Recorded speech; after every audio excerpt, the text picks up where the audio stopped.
Siap, gerak. Ayo kawan-kawan, kita berdoa kepada dimulai.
Undang-undang yang mengatur tentang berkaitan dengan pernikahan.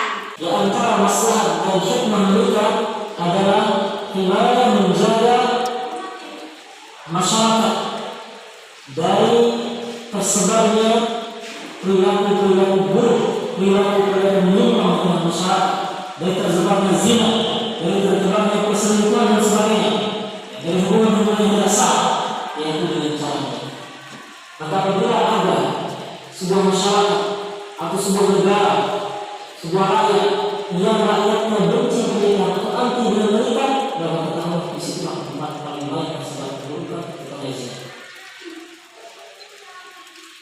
Tapi di dalam masyarakat itu menyatakan bahwa menikah adalah suatu kewajiban, merupakan suatu keutamaan, ada pahala di dalamnya dan menikah lebih baik. Dapatkan di situlah kenikmatan.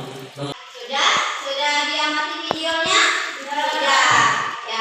Apa tadi hikmah dari pernikahan? Yang pertama hikmahnya tadi yaitu menghindari dari perbuatan perzinahan. Yang kedua itu apa tadi? Menjaga keturunan. Kita diskusi kelompok terlebih dahulu. Silakan ibu bagi kelompok, satu kelompok 4 orang. Ayo silakan dibagi. Diskusinya itu tentang hikmah, ya, hikmah dari sebuah pernikahan dan juga mengatur undang-undang pernikahan. Ya, kalian diskusikan dengan kelompok kalian. Ada nggak sih masalah-masalah yang terjadi dalam kehidupan nyata?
إليها وجعل بينهم مودة ورحمة إن في ذلك لآيات لقوم يتفكرون, yang artinya, dan di antara tanda-tanda kekuasaannya ialah Dia menciptakan untukmu istri-istri dari jenismu sendiri, supaya kamu cenderung dan merasa tentram kepadanya, dan menjadikannya di antaramu rasa kasih sayang.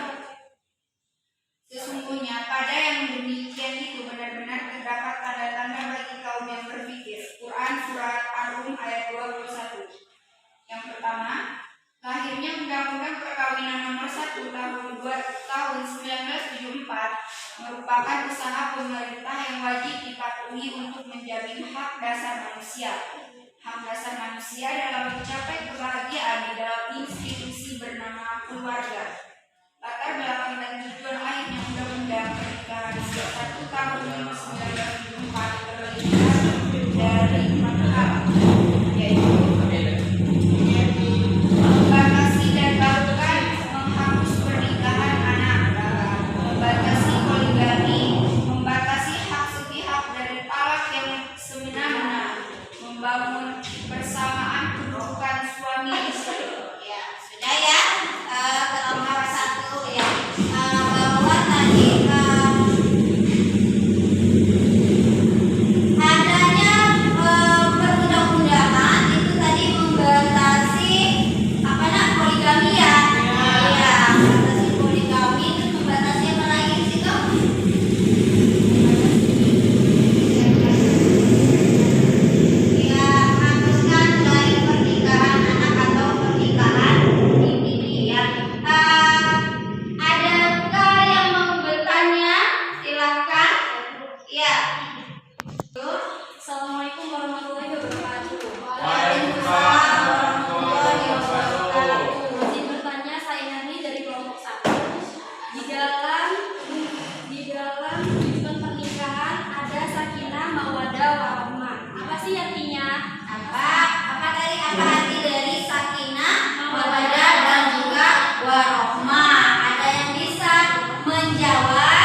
bagi kaum laki-laki, pihak wanita tidak memiliki kekuatan hukum untuk suami jika terjadi masalah atau perceraian. Sebab konsep nikah yang dijalani tidak sah secara hukum atau tidak tercatat di KUA. Ya, nikah, silakan. Ya, silakan. Hikmah pernikahan. Iya, hikmah pernikahan. Pernikahan merupakan jalan terbaik untuk memuliakan anak, memperbanyak keturunan atau melestarikan hidup, serta memelihara nasab, menjadikan keluarga sakinah mawaddah warahmah. Pencatatan perkawinan tercantum dalam PP nomor 9 tahun 1975 bab 2 pasal 2 sampai 9. Perkawinan yang tidak tercatat di negara ialah pernikahan siri, dampak negatif. 1. Status wanita sebagai istri dan kejelasan status anak di mata hukum atau masyarakat. Ada kasus poligami yang terjadi. Tidak ada kekuatan hukum untuk menuntut suami jika terjadi masalah perceraian. Sebab konsep nikah yang dijalani tidak sah secara hukum atau tidak tercatat di KUA. Ya, Bu, itulah kesimpulan perkawinan itu dicatat, ya, dicatat Undang-Undang nomor 2 ya, tahun 1974. Keamanan dan kepentingan usaha misalnya, ya, kita kalau sudah menikah, ya itu kita pasti akan mendapatkan yang namanya surat, buku. Ada buku nikah ya, buku nikah, ada buku nikah laki-laki untuk suami, ada buku nikah untuk istri. Nah, kalau kita ingin menjalankan usaha atau misalnya nih kalian model usaha pasti menyantumkan yang namanya surat buku nikah suami dan istri. Iya, itu gunanya tadi. Ya, kalau kita menikah dengan cara sah dan dicatatkan. Yang kedua, mana tadi yang kedua? Melindungi kepentingan seorang istri. Udah, itu aja. Dan kalau suami melakukan poligami. Nah, itu dia. Ya, gitu. Kalau tidak dicatatkan, ya kita nggak tahu ya kedepannya seperti apa. Ya, kita nggak tahu apakah nanti akan berbuat poligami. Tahu poligami? Tahu nggak poligami itu apa?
ini